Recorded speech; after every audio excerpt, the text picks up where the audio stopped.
Thomas loves working on his branch line, and he's never lonely there.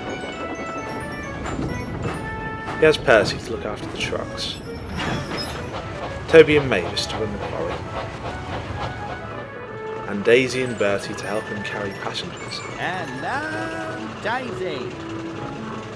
And of course, he has Annie and Clarabelle to keep him in order.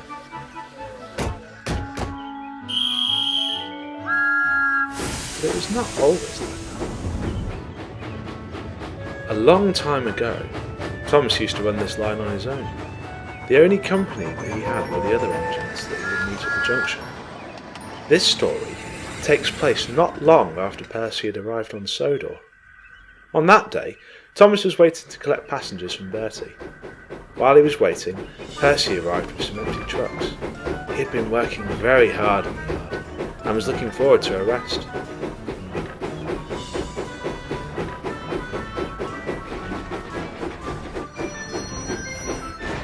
"It's lovely out here in the country, Thomas," he yawned.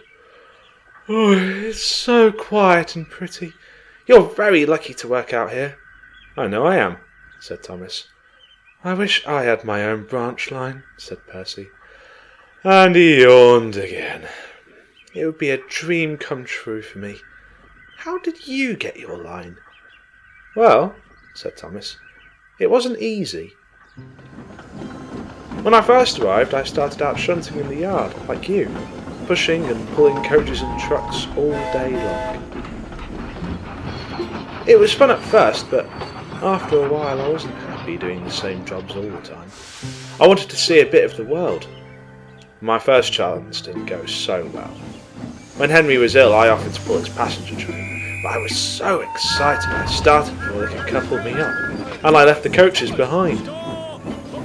Another time, I offered to take Edward's goods train, but the silly trucks pushed me down the hill, and I nearly crashed through the buffers." Percy gave a huge yawn. "Anyway," went on Thomas, "one day those trucks caused trouble for poor James.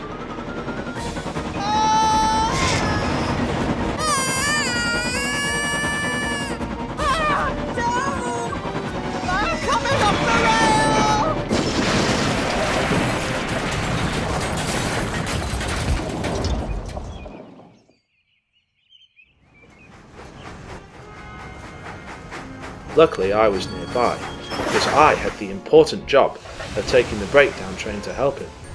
Oh, I made myself very useful that day.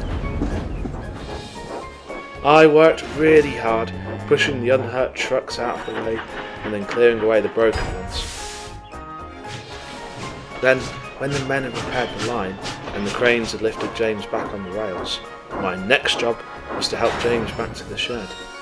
He was in a bad way, and pulling a big engine like him really tired me out. But I never complained once. I was only happy to help. I had proved that I was a really useful object, and the Fat Controller was very pleased with me. As a reward, he gave me my own branch line, as well as Annie and Clarabelle. Thomas paused. He had enjoyed telling Percy his story. "So there you are, Percy. That's how I got my branch line. And who knows, if you work hard and make yourself really useful, perhaps the Fat Controller might give you your own branch line one day. Percy? Percy!" But Percy didn't reply. He was so tired that he had fallen fast asleep. I can guess what he might have been dreaming about. Can you?